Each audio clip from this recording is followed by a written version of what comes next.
Hi, everyone. Welcome back to It's Not Magic, our podcast from 6th Street. Today, you'll hear my conversation with our friend and author, Richard Hurowitz, who just published an important book about the Holocaust, in particular about people who risked their lives to rescue Jews during World War II. Not just people who saved people during the Holocaust, but people today who are doing good things should be recognized, not just because they deserve it intrinsically, which they do, but also because that kind of modeling is important. And so, again, I've been really touched by the amount of people that want to hear these stories and really kind of want to understand what made them so special. We met Richard doing a deal about 10 years ago. He's a smart and interesting person, and his book is called In the Garden of the Righteous. It's really 10 stories about largely unsung heroes. It's a page turner, and I think it's important. And if you'll bear with me, I think it's important for leaders of organizations, including businesses. Richard has thought a lot about what distinguishes people willing to stand up and take unimaginable risk for what's right. And one of his conclusions is that culture, national cultures, really matter. And the culture of our families, of our towns and schools, our houses of worship, and our businesses are the building blocks that make up the collective rules and norms that tell us what we'll permit, what we won't permit. And so cultivating those cultures where we are right now can really, really matter. We talk about realistically how rare these stories were, but how people do good things and how we should spotlight those things. Richard tells a story of someone named Roddy Edmonds, an American hero from Kentucky, whose story didn't go in the book, but whose actions in saving American Jewish POWs is unbelievable and deserves recognition. We talk about culture and small acts of kindness and how education doesn't guarantee decency and a lot of other things. I hope you'll enjoy the conversation.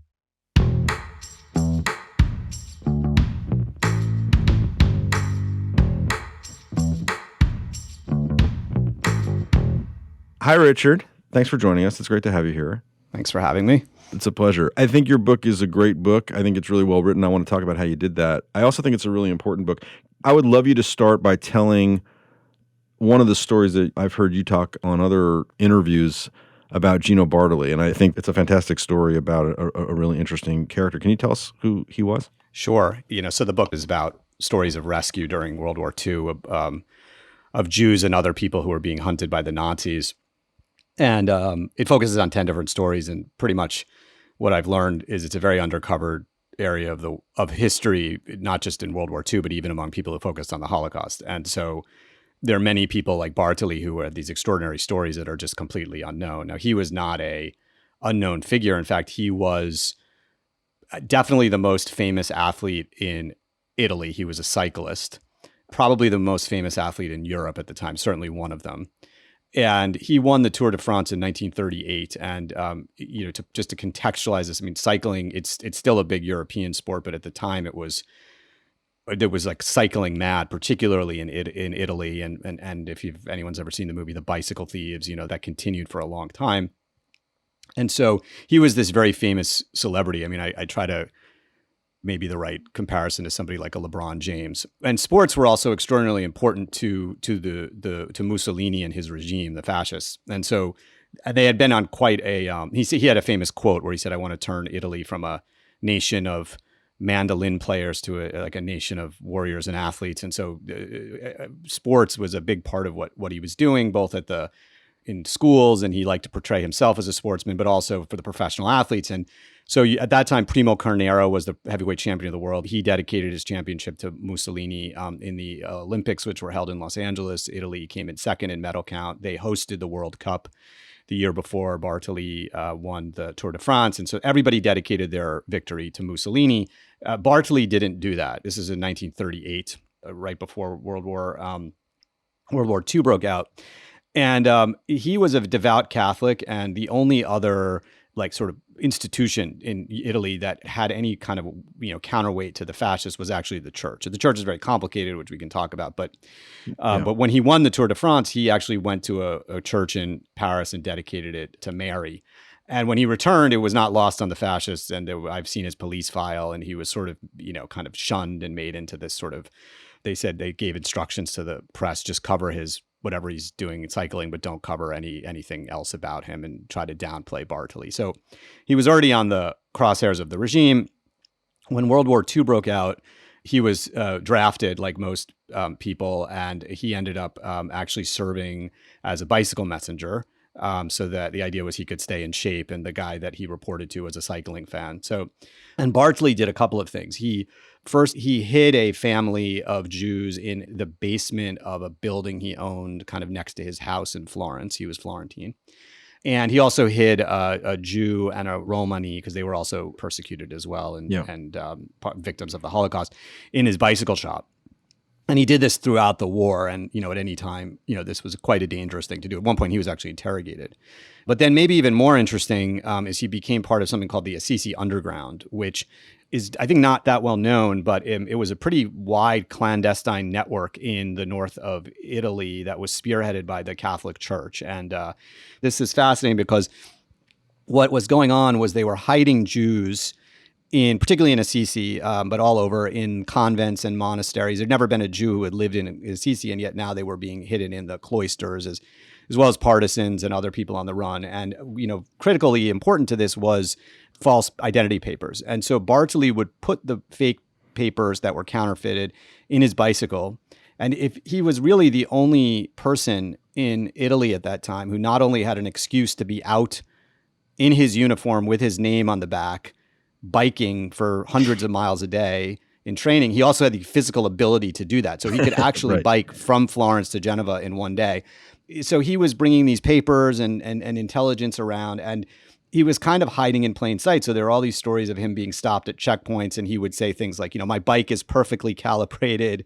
Don't touch the bike, and people would say, don't touch Bartley's bike. You'll cost him the tour. And then, there were other scenes where he showed up once at a train station in town that was a big crossing, and when he showed up, he was so famous that it caused a huge ruckus, and all of even the police and even the Nazis were crowding him, and people were giving him cappuccino, and he's signing autographs. And in the meantime, in the background, the partisans he was working with were moving Jews from one train to the other and down south to the free zone. So he did all of this amazing work. I mean, the Assisi Underground probably saved about 700 Jews. He personally, again, by hiding Jews, that we know of at least 6 or 7 people he saved. And then, of course, this is pretty common among rescuers. He never told anybody. He never talked about You it. said you talk about this in the book. Like, this is a common theme where you have to pull it out of him, and he actually never told the story. His son wrote a book about him. What's that all about? So he confided in his son, and there were rumors right after the war, and it was well known in the Jewish community what he had done. But he really only talked about it with people who had been there, and there were a couple people that approached him. But I've seen footage from his 80th birthday party, and he wouldn't talk about it. He didn't even want to talk about how he also rescued a bunch of POWs. His son said to him one day, like, why are you telling me this? And he said, well, one day you'll know when's the right time. But he said, if you do good for somebody and you talk about it, it takes away from it. And he also said he really wanted to be remembered as a cyclist. He didn't think what he did was extraordinary. He said the people who really died or were put in prison, they're the ones who are the heroes. I'm just a cyclist. And he has this wonderful line, I found it very beautiful, where he said, some medals you win in this life for winning a bicycle race, and they go in a museum or a trophy case, and other medals you get in the next life, and they're pinned to your soul. And he really believed that. And it's really extraordinary also because he was somebody who was a household name in Italy. After he retired, he became this like famous sort of curmudgeonly commentator. The Pope was a fan. He was the Coca-Cola spokesperson. He was, friends with Maria Callas. And he lived to be, in his 80s. And so he died in around 2000, and had certainly had the platform had he wanted to talk about this. And again, Sure. there was a book that came out that he was so upset about when they made it into a movie, he tried to like shut it down. So yeah, and it is it's almost universal among the rescuers that they don't brag about it. They often don't even want to talk about it, but the refrain is the same. I didn't do anything extraordinary. I did what anybody else would do. I just did the decent thing. And it's kind of spooky because I've read at this point probably thousands of accounts, and it's said over and over, and they use almost the exact same language. Well, let's talk about that, because you said the common refrain is that anybody would do this, and you also said at the beginning something that's true, which is this is underreported, or this is not a common sort of theme in talking about World War II or about the Holocaust. And in part, that's because not a lot of people did this. And can you talk about that? I mean, it's how many among the nations are there? Yad Vashem, 27,000, I think. Yeah. And even if you round up or whatever, it's a drop in the bucket in terms of the people. And so talk about this, and maybe talk about it from the context of like, why'd you write this? Why is this important to talk about? So yes, there's 27,000 people that have the title of righteous among the nations. And one example I try to do to contextualize that for people, because 27,000 people sounds like a lot, but Right. that was at a population of 500 million in Europe. So I'm sitting here in New York, but most basketball stadiums are about the same size. But if you forgive me for using this, but if you take Madison Square Garden as an example and you fill it up with a representative sample of Europe at the time, you would have one person who is a righteous among the nations. Now, the righteous title is extraordinarily difficult to get. There's very stringent criteria, and I think too stringent, because you have to have risked your life or your career. You have to have eyewitness testimony. You can't be Jewish. Obviously, all of the failed rescue that went on was not accounted for. There are other forms of rescue we can talk about or helping that I think are really critical. Yeah. Primo Levi talked about a man in Italy who, when he was interned, a laborer every day brought him soup. And he said, this man kept me alive because I still knew that somebody out there knew I was a person and cared about me. And so that man is not getting the Righteous Among the Nations award. But, so it's like 1 out of 20,000 people. But even if you round, you double it. Yeah, even if you multiply by 10 or 100, it's still, most people did nothing. They're just extraordinarily rare people. And I think we can learn a lot from them. I'm a big believer that who a culture values and who we celebrate is a huge reflection of who we are and what we value and how we will ultimately behave, not just in extreme circumstances like the Holocaust, but in everyday circumstances. And certainly since World War II, there have been 40 genocides, but you don't even have to, you can even just talk about how a nation and how people treat each other. So I think it's very important to celebrate these people. They're very, very unknown. So what I learned was that other than Wallenberg, and then after the movie Schindler, and maybe the rescue in Denmark, people have virtually, unless they were rescued by these people, or their family, they don't know who they are. I mean, I opened the book with a rescue of a man named Aristides de Sousa Mendes, who it starts actually with the rescue of the people who wrote Curious George. But over 3 weeks, he was a Portuguese consul. He saved as many as 30,000 people by giving them visas when no one else would do it. And so there's probably 100,000 people alive today. And there were many famous people that he saved, but also mostly just poor, mostly Jews on the run, but other refugees as well. Can we talk about him for a second? I want to linger over him for a minute. He's the single largest rescuer in the Holocaust, and yet nobody has heard of him. And I think, there was a rabbi who was involved, a California rabbi, in one of the people who sort of tried to start changing this narrative in the 60s. And he said, there's a historical injustice that everybody knows who Heinrich Himmler is and who, Hermann Goering are, but nobody knows who Aristides de Sousa Mendes is. And so Yad Vashem, from its founding, had as one of its core missions actually remembering the rescuers. And Golda Meir gave a speech when she was foreign minister, when she dedicated what's called the Garden of the Righteous there, where they have this tradition that every time someone's honored, they plant a tree. And she said that these people were drops of love in an ocean of poison, was the phrase that she used. Yeah.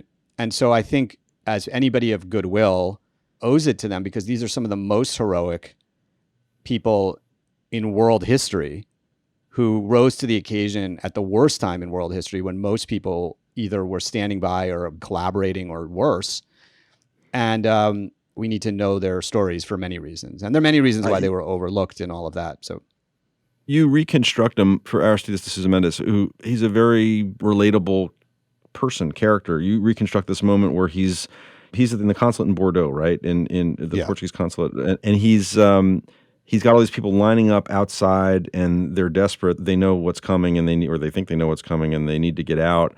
And he kind of gets sick. He doesn't know what to do. He's like, it's clearly like he's having an anxiety attack or something. And then he kind of comes out of it, and he draws this very human conclusion. Like, if I'm not going to do this, who's going to do this? I can't let these people die. What is that moment? And how did you think about him? Because he felt very human to me. He felt very familiar to me. Yes, I agree. And actually, the Christian Science Monitor referred to him as the breakout star of the book. So he does seem to have this effect on a lot of people. I'd written an article about him for the New York Times that went completely viral. And what you described is correct. I mean, if you go back to like the lead up to that, he was a aristocrat born in Portugal. He was a twin, and his brother became the foreign minister. They were both in the foreign service, and his brother was the one that was kind of the rising star. And Sousa Mendes was a bit more of the other type of diplomat. He was an amazing entertainer and bon vivant, and like Einstein was in his house, and he had this huge family of 14 children, and he was like a person who loved life, like just had this kindness. And before the moment you mentioned, the dictator of Portugal, Salazar, had sent out a memorandum to all of the consuls, basically saying no refugees, like basically no Jewish refugees. And the reason he did that is because Franco, he didn't want to get Spain pulled into the war, and again, anti-Semitism and all of that. And so Sousa Mendes had already violated that twice before this moment, and one time actually not for even a Jewish, if it was for a professor on the run from Barcelona, and he'd been reprimanded. So he actually knew that the government wouldn't look kindly on what he was about to do. And you had this moment in Bordeaux that is, again, World War II is like the highest drama ever. So, literally you have the largest traffic jam in history coming down from Paris as France falls. You have the government of France arrives in Bordeaux. The future government of the Vichy France is there. De Gaulle is briefly there before he flees to the UK. And you then have like literally millions of refugees, and people are going door to door asking for visas because you needed a few different visas to get out, one of which was an exit visa. And everyone slammed the door, including the United States of America. And so he had this conscience, right? And so he looked outside, and there had been rumors that, the Portuguese consul had maybe sympathetic. And he came out actually to see what was going on because it was such a ruckus. And he met a young rabbi who had a large family. And he said to the guy, why don't you spend the night? And the rabbi, spent the night, and they talked. And Sousa Mendes talked about how he was very devout Catholic as well, but he thought he was descended from conversos. And he said to the rabbi, "Look, I think I can get you and your family out. I'll give you visas." And the rabbi said to him, "I can't take visas for my family. And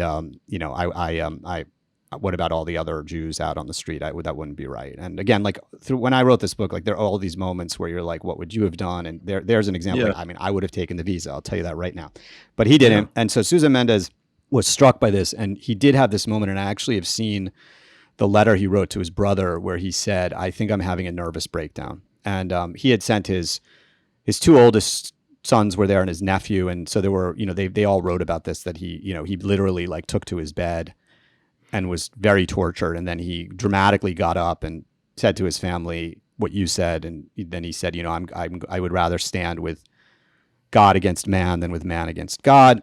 And then he went out and made this very dramatic statement where he said, "I am going to give a visa to every person who wants it, regardless of, your religion or who you are." And so then over the next 3 weeks, he did that in an act of supreme pettiness. A British woman showed up at the embassy for a regular tourist visa, and she was asked to wait because they said, "We've got a little bit of a situation here. There's hundreds of thousands of refugees. Can you wait like 10 minutes? And she stormed out and complained to the British embassy, which reported it to Lisbon, at which point, like, very, very senior officials came down to try to stop him. And everyone knew that the Germans, there'd be a capitulation imminently. So he then started going all around the South where he also was, they all reported to him and gave visas to, he was just writing them on pieces of paper, and like his hand was, signature, like you can see in the archives, his signature start to fade. And he personally escorted people across the border. And then 3 weeks later, the door slammed shut. And then he was, for his efforts, summoned back to Lisbon, put up on disciplinary hearings. The disciplinary hearing came back, said he should be reprimanded. The foreign minister said no, he should be demoted. And then Salazar personally, because he really didn't like him, sealed his file and said no, he should be fired and lose his pension. And then Sousa Mendes, who had grown up very wealthy, ended up with this very sad end. His wife died. He died prematurely. He had gone through his entire life savings. I saw the street where he died in a Franciscan hospital, like with basically Franciscan robes. His children had to leave the country. He had children all over the world, including 2 from Berkeley, California, who were born there. They were American citizens. They volunteered, fought for the United States. They used to fly at his home flags from all of the places where his children were born. So there was an American flag there. And then, of course, later, or even during his lifetime, the Portuguese tried to take credit for what he did. Right. And it wasn't until the 90s that he was recognized. He's now a national hero in Portugal, but he had this very sad end, as did many of these rescuers. And, there's a moment where the Jewish community in Lisbon tried to help him when he had like no money, and he showed up in his, at that point, threadbare diplomatic garb, and there was a part of this like kitchen that was for refugees and part was for people have a regular meal. And he was in line, and a young Jewish volunteer said, "Sir, why don't you should go to the other room," because he was where and he said, no, we're all refugees. So, again, we don't know exactly how many people he saved because it was very chaotic, but over 3 weeks, at a minimum, it was 10,000 people. And so again, he is the largest single rescue by a single individual in the Holocaust, and he's virtually unknown. And so that's sort of one of the reasons I really wanted to write the book. And as I started telling these stories in periodicals, the response was so great to hear stories like this, that I think because they're so inspirational and so powerful, that's why I ended up turning them into a book. But he is I agree with you. I mean, he's I always there's something about him, like his kindness, and the fact that he also like moved into action knowing this was not going to end well for him.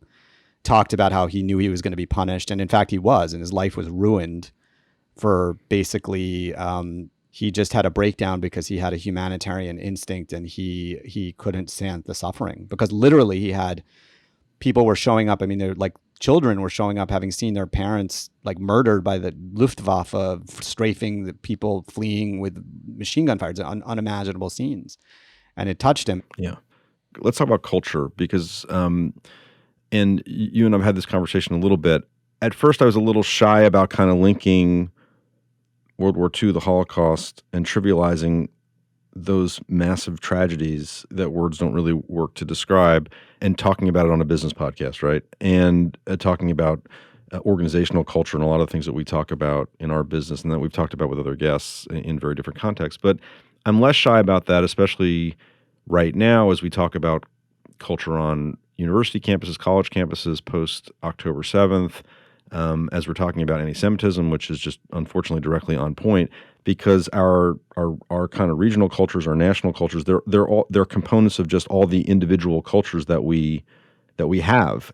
Is that a lesson from the book? And if so, what can we learn about how we inculcate, I guess, the right kind of cultures where we're going to be sympathetic, empathetic, where we're not going to certainly not murder people, but where we're going to be inclusive, and we're going to inculcate the behaviors that you saw as commonalities among rescuers? Am I trivializing? Are we trivializing important things, or is this important? No, I don't think you are at all, because I think, I talk in the book, and as I've talked about the book, about what are the lessons we can draw. And I hope, look, there are people out there doing what these people did today. I'm sure we will hear stories out of Israel and Ukraine. And I recently had the privilege of sitting next to the man from, I'm going to mispronounce his name, but Paul Rusesabagina, who was the manager of Hotel Rwanda, right? And actually talking to him was like talking to somebody out of my book. It was pretty remarkable, like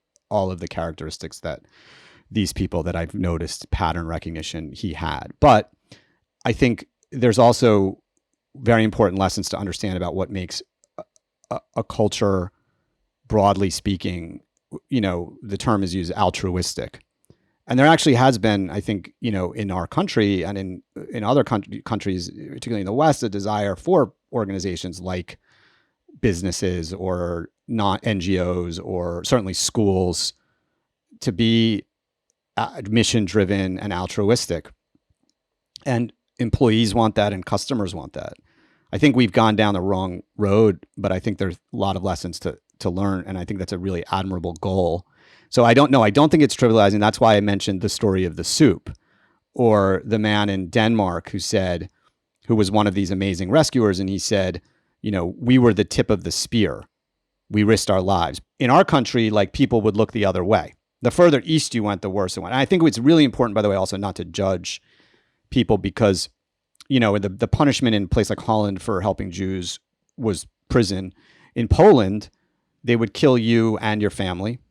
And actually, there was a recent, I think, an entire family was sanctified by the Catholic Church they all were killed because they were trying to save Jews. They killed the Jews too. So it's very hard to say where you would behave, but where I definitely think we can, where there is an opportunity to make a difference, is what's the culture around it, and that's what made it successful. And so I'm particularly fascinated, actually, and I wrote an article when the book came out for the Wall Street Journal about this, about places, but it could as easily be organizations where you had unbelievable success rates, like literally 100%, 99 to 100% of the Jews saved. And it wasn't just Denmark, which is a very famous story where everyone from the king down basically stood together from the day of the occupation and said, you cannot, round up our Jews. And in fact, there's a apocryphal story that the king wore the Star of David. And the reason it's apocryphal is because they never allowed them to put the Star of David on any of the Jews. And so, and then when, and even the SS recommended against rounding up the Jews because they knew that if they did it, the Danes would go absolutely crazy and it would cause a huge headache. And Hitler himself personally finally ordered the roundup, and then they were tipped off. And the entire country, and this is where the Olympic rower you mentioned was one of the people in this sort of amateur flotilla, very similar to Dunkirk. And they rowed all the Jews across to Sweden. And there were about 7,200 Jews and about 800 people married to Jews. And they all got across except about 500. They were taken to Theresienstadt, and then the Danes would check on them constantly. How are the Jews? Send them food, medicine. They insisted on inspection, and all but 50 of them survived. But then you take another place like Albania, majority Muslim, a place where Jews and Christians had lived together since the Roman Empire, and then Muslims after the advent of Islam, peacefully. Sort of like the town of Toledo in Spain, and only country, the FDR's ambassador was Jewish, actually cabled back. I've seen the cable. This is the only country I know in Europe without any religious bigotry. It's also the only country with more Jews at the end of the war than before the war. And it was on a list at Wannsee where the Nazis created the final solution. They made a list of all the Jews and they wrote Albania 200. Other places, there's an island in Greece called Zakynthos, 100% survival rate. The town of Le Chambon in France, a Protestant descendant of Huguenots. They're a chapter in my book, saved 5,000 people, 3,500 Jewish children. So the question is like, what makes this possible? And that was, by the way, a nonviolent place, right? And like the pastor was known as a major figure in the nonviolent movement. And so I think, there are a few things, right? And one of the most important things, I think people make fun of this anti-bullying campaign, and I think it's very important, because what you see is when the majority of a culture or a country has an ethos that we're not going to tolerate hatred, we're not going to tolerate bigotry, those are not our values. And then they have the willingness to stand together to take action, which is a lot easier to do than as an individual. But if somebody stands up and says, hey, that's wrong, you shouldn't say that, that's hateful, or even that's just mean, and everyone else stands up together and says, yes, those aren't our values. And there's schools like where you see that, and that's how you create a culture where it becomes very difficult for even the Nazis to be successful. So I think that's a very, very important lesson. And it comes from the top, but it has to go through the whole culture. And you have to really be insistent on both the ethos and then police it. But I will say one other thing I was thinking about in light, you were talking about the universities, because there was very little systematic research for a variety of reasons we can talk about done on rescuers after World War II. There was a lot done on the perpetrators, the Milgram experiments, the Stanford prison experiments. There was a lot done on bystanders, but very, very little done on rescuers. And there's one study that's not particularly satisfying because, I have a lot to say on this from my own research, but it was a Freudian study. And the only thing they found was that how you were disciplined as a child tended to correlate very strongly with your willingness to rescue and to stand up and to maintain your moral compass. And they found that this also correlated greatly with what they were looking for was this altruistic personality, but it negatively correlated with a desire for authoritarianism.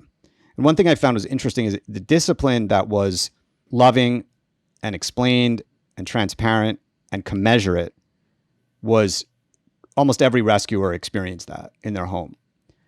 The people that were where the parent flew off the handle or things were unclear or the punishment was way, you spilled something on the carpet and your parent punched you, those people tend to be, very authoritarian. And so I think there's something to that when you talk about cancel culture, actually, because the idea of forgiveness.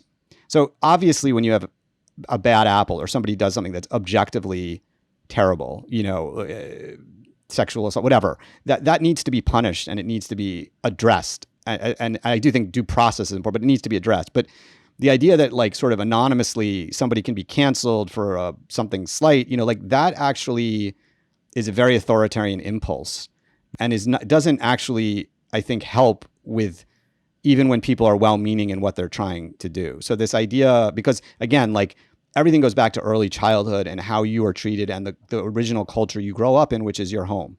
The one thing that almost every rescuer had, I mean, most of them were driven by something bigger than themselves, but the one universal thing is they all had somebody in their early childhood who was often a parent or both, did a couple things. They told them you shouldn't be mean or bigoted to other people and expose them to other people, and also said if you see something, you should act. Irena Sendler, who saved 2,500 children from the Warsaw Ghetto, risked her life every day. Her father was a doctor who had told her, if you see someone drowning, you have to save them. But the other thing they did was many of them grew up in loving and supportive homes. And so they weren't afraid to make mistakes. They felt valued. If you think about being a rescuer, you had to really have a lot of self-confidence because you had to believe that your moral compass was correct when everyone around you was doing something different. And the biggest risk that any rescuer took was denunciation.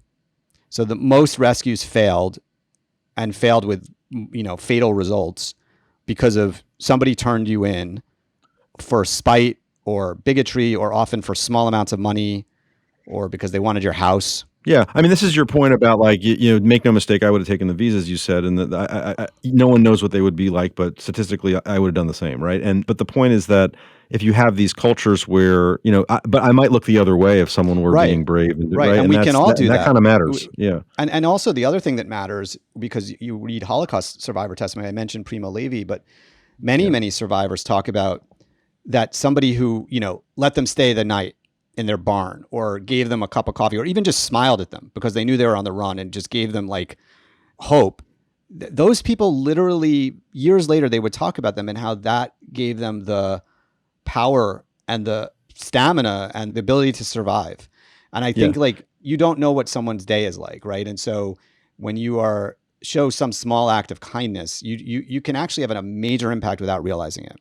And it has to become something though that's accepted. And I don't want to overhammer on the business culture thing, but you did mention cancel culture, and we try to talk. Well, we had a panel discussion that we're going to put out anyway. But one of the themes of that was talking about, one of the panelists talked about grace in their corporate culture. We think of it as like just the presumption of good faith, like. Not everybody's going to say everything perfectly. We're going to make mistakes, and obviously these are much smaller stakes than what you've been talking about, what we've been talking about. But creating that space where you can actually kind of not be disproportionately punished for stuff. And we obviously get people in our businesses well after they're formed as kids, but I think it matters. I think it matters that if you create a safe space where bad things have to be punished. You have to speak your culture. You have to kind of draw the lines and put your money where your mouth is. But you also have to create an environment where there's forgiveness and there's understanding, and it just engenders better behaviors, better results, and maybe we can stitch together kind of a quilt of better cultures kind of all around so that we can perform better nationally. God forbid it comes up. I agree. I will say I had the experience that was really eye-opening. I did a lot of interviews for the book, and the set of interviews that I did that were the most interesting to me were the children of the rescuers. Because it was a mixed bag, right? And so people like Hiram Bingham, I spoke to 3 of his children. They view him as a saint. Varian Fry's son has been outspoken, not just with me, where he, said his father was, kind of violent and bipolar, and even these people in Le Chambon who are these known, nonviolent, very famous, activists. Their daughter, May and his wife, yeah. I spoke to his daughter, who's 95. She was incredible. She read my chapter and said the carpet was a different color, but she also said like my parents, they didn't. She's like, I never would have expected them to because they were so busy, but they didn't come to my piano recital, and it still bothers her. And she's 90. So what I found was that this made them human, right? I mean, these weren't people that set out to save the world like a Mother Teresa. I mean, some of them were Irena Sendler was a social worker, but again, she actually had quite a complicated personal life. And to me there, the lesson is you don't have to be a saint to be a hero. And these were just people that rose to the occasion, and you don't have to be, these were ordinary people. I mean, like education, if anything, actually correlated negatively, which I think we're seeing on university campuses. And somebody, it's fascinating. Yeah. Yeah, somebody who was saved in Le Chambon said these were not people that they didn't read the newspaper every day, but they read their Bible. Yeah, I mean, everybody at the Wannsee conference had either a PhD or a law degree. I'm a big proponent of education and higher education, and I'm the product of it, but it is an interesting thing. It doesn't necessarily make you a kind person. I want to actually talk about the level of knowledge that you're finding out as you go around the country and talk about your book. But the Wannsee Conference, of course, is where the high-level Nazis got together and decided on the final solution. And this is so all of them having PhDs. I didn't know that. That's not surprising, I guess, but it's a fact to to linger over for a second. I do want to talk about your process. It's effectively 10 books. I mean, which makes it sound like a very long book. It's not. How did you do it? A word on your research, and then I want to talk about selection because you left some very interesting stories out of the book. One of which you refer to in the prologue. Yeah. Well, the original book was supposed to be 15 stories, but then it would have been a tome, and my agent and my editor and I had a chat. And it's funny you say that it's like 10 books because my editor pointed that out to me, and I will never do that again because that was the research. But it was, and particularly with the Holocaust, I think you have to be, I'm a trained historian and a lawyer like you. And so I was very focused on making sure, there are 1,000 footnotes in the book. There were originally 2,000 until my editor and agent had a chat with me. But it's really important actually particularly with the Holocaust and the idea that, there is obviously a Holocaust denial out there to make sure that things are as accurate as possible. So I say we because I actually had quite a lot of help on translation because there were about at least 12 a dozen different languages that I did archival research in, of which I know two. I have English and broken Italian, so in archives all over the world. Particularly helpful is actually Yad Vashem, because every time someone is nominated, there's a pretty thick file with eyewitness testimony and documentary testimony that's in there. And then I did as many interviews as I could. Most of the survivor, I spoke to a lot of experts in the field, but also a lot of the survivors, they were children at the time, but they still have a lot of recollection. And then again, as I mentioned, I spoke to as many family members as I could. And, it was a process of selection as well. Because, and I've continued to write some other stories for papers, but, I tried to find stories that were representative of a cross section of the type of rescue that went on geographically, the different types of professions people were in. We talked about a cyclist. I also wanted things, that were really good stories with drama or color. So like there's a rescue in a circus, and there's the story of Gino Bartoli, and there's also things that document the different types of the Holocaust, right? So part of the book is in France, which was a very different thing than the chapter on Irena Sendler, which was in Poland, where you really had all the hellscapes that you think of were in Poland, or the death camps and the Warsaw Ghetto. And if you've just seen, I just saw this movie, The Zone of Interest, and it's just like that's where the worst of the worst of the worst that we think of happened. But would you talk about Roderick Edmonds from Kentucky, who I think of as like, who I want to think of as like a prototypical American character? Roddy Edmonds is amazing. I mentioned him in passing. I actually just wrote an article in August. I have a pet project that maybe some of your listeners want to help on, which is to get him recognized. So he was it was in Time Magazine. We'll post it. It's a good piece. Yeah. He was a guy from Kentucky, and he was enlisted and he was a non-commissioned officer in the U.S. Army, and he was at the Battle of the Bulge.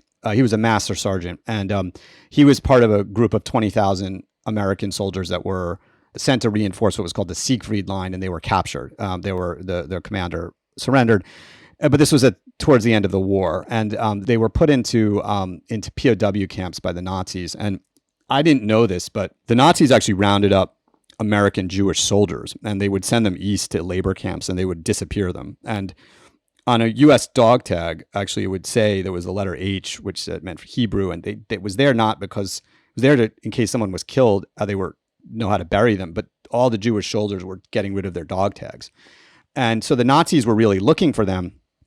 And they were originally sent to one camp, and they put the Jews, and Edmund saw this like in the worst barracks with like vermin all over. And then for some reason, after a few months, they separated them by officers, non-commissioned officers, and enlisted men. And so he went to the NCO camp, and there was already British and Russian and Canadian prisoners of war there, and the 1,200 Americans showed up, and he was the highest ranking of the non-commissioned officers.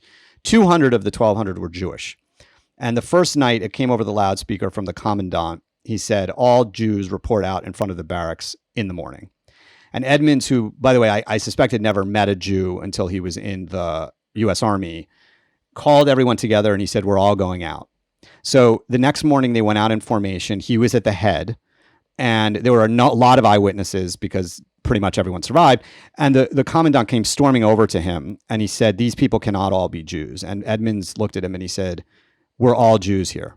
And then the guy, Nazi, pulled out his Luger and he pointed it at Roddy Edmonds' head and he said, if you don't tell me who the Jews are, I'm going to shoot you. And he said, again, pretty cool customer. He responded and he said, if you shoot me, you better shoot all of us because this war is almost over and you're going to be hanged for war crimes. And the guy, turned red, put the Luger away and stormed off.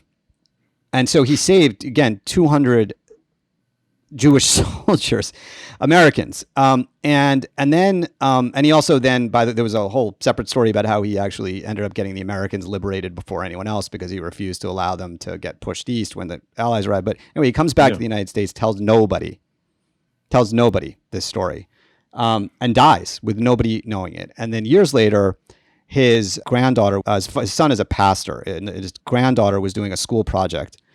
And, what did your grandfather do during the war? And they found an article in the New York Times where a guy who was one of the people he had rescued said, yeah, when I was in the Army, this guy, Roddy Edmonds, saved my life. One of the people he saved became the host of the children's show Wonderama.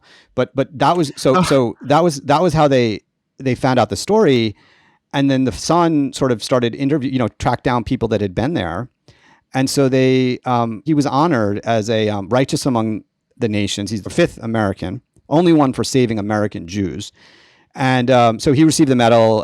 President Obama spoke at the ceremony. But my project is as follows: is first of all, there was legislation. Well, they give you the medal often in your home country. So his family was there. So I was in Washington. Got it. But Obama did attend and talked about how he's like this great American hero. But the United States has not honored him, and there's two ways of doing that. And the first is that every year there's legislation that's been put in the last few years into Congress, and they just can't get enough people to show up to vote. So if you have any pull, you should tell your congressman to vote. And the other thing, which to me is sort of mind-boggling, is that I think it's the Medal of Honor is the highest military honor, and the military Army has refused to give it to him on the grounds that his actions did not take place during combat. And yet he had a gun pointed at his head by a Nazi. But somehow this is not viewed as, in combat. And so he has been on a technicality denied this. But I think, this is a pretty heroic American who should be honored. And again, we see the same pattern of told nobody. Didn't even tell his son found out, and his granddaughter by accident, by reading like an archival article in the New York Times. And so somebody, who he saved happened to remembered it, and for 40 years later was interviewed about their own experience and mentioned him, and that's how it came up. So that's how but he is a real American hero, and deserves recognition from our country. No kidding. It's an incredible story. There's so many threads to pull. I do want to, you cover a lot of them in your book, and I really urge people to read it. I do want to ask you about going around the country and talking about it. What have you been hearing? What are people asking you about? What are your observations? What are you surprised by? Well, I think I'm always surprised by the different audiences, which stories they gravitate to. And there's certain ones I would have thought would have been different. Another surprise is I would have thought more people would have asked questions about sort of like God and the Holocaust. And I've really only gotten those a few times, and always from adolescence. But, I've spoken to, so the book, when it came out before October 7th, and, it had started as a series of articles that, as I mentioned, had very, very, one of them went to number 2 on Reddit, and they were shared very widely without any negative kind of anti-Semitic backlash to me on Twitter or anywhere, which I found remarkable. That's astonishing. Yeah. I've written about Cleopatra's monetary policy and gotten sort of, stuff. So there's something about them that I think is very inspirational, and that continues. Again, it's been all audiences. So, I was on the radio in Arizona where someone asked me at the start of it to please explain what the Holocaust was. And then I've spoken to a lot of Jewish audiences. I've spoken to, a lot of religious audiences, but also just, general audiences, people interested in history. So it has like a following among people buy it for their dad or their grandfather that like loves to read about, because these are unknown stories from World War II, right? And Right. I've been asked since October 7th that some of the conversations have taken on a little bit of a different tone, because I used to say I never thought that people would ask, do you think the Holocaust could happen again? And I talk about how, well, it's kind of a unique thing, but there's 40 genocides since World War II, including in our, like 500,000 people died in Syria in the last 10 years. And there's things going on right now. But after October 7th, I've sort of changed my mind, certainly that I do think it could happen again. It could certainly happen. So that's been a big change. It's been, interesting. I think people are looking for inspiration, and they're looking for positive stories. And so again, also, I think, people have been interested in what made these people do, we didn't talk as much about what made individuals do this, but also then, what made groups do it. And again, and like people, the thing that doesn't surprise me, I hope I'm making a bit of a difference on this, is, I've yet to come across people who know these stories, even not the Arizona audience, but highly educated people who focus on the Holocaust. I mean, maybe, I spoke last week in California, and I was in a room of probably 200 people, and some of the guy who interviewed me said, how many people have heard of Aristides de Sousa Mendes? And like 2 people raised their hand. So, Right. but again, I'm an optimist. So even though I'm saying I'm worried, I do think, that there are a lot of good people in the world. And I think that what we really need to do is focus on people. We don't do a good enough job, I think. And that's part of what my response from having audiences who are interested in this is, I think people want to do it. But the dark side of us does focus on the evil. It focuses on why people did this. Look at the news. I mean, the news is always filled with what's terrible. And we need to do a better job of honoring people who do good things, and at a big scale, but also at a smaller scale.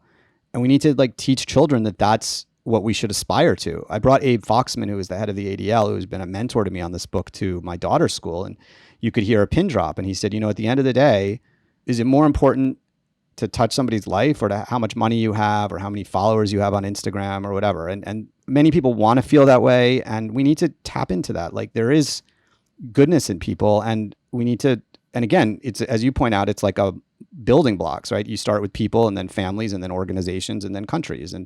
And I think we need to do a little bit of a better job of honoring. It's great to honor like actors, and my degree is in ancient history, so I always think like, where are we on the cycle of Rome and the decadent society? But like we need to, not just people who saved people during the Holocaust, but people today who are doing good things should be recognized, not just because they deserve it intrinsically, which they do, but also because that kind of modeling is important. And so again, I've been really touched by the amount of people that want to hear these stories and really kind of want to understand what made them so special. So I'm going to let you have the last word there, because I think that's really important. And I look forward to continuing this conversation with you over the years as friends. It's look, a guy we know in business and now personally writes a book. You're like, yeah, I'll read the book. It's a really good book. It's really well written. It's very, very well done. It's people should get it. It's important, and it's a page turner. It's so congratulations. It's great. Thank you. Oh, thank you so much. That was Richard Hurowitz. We spoke on December 21st, 2023. I've been thinking about the book a lot since I read it, and about the conversation ever since. In the Garden of the Righteous, it's really well done. Can't put it down. I think it matters for leaders of organizations and communities to think about what we celebrate and honor, and how we cultivate cultures that advance civility and independent thought and decency, because each component of broader culture matters, and the alternatives are awful. Thanks again to Richard. Thank you to everyone for listening.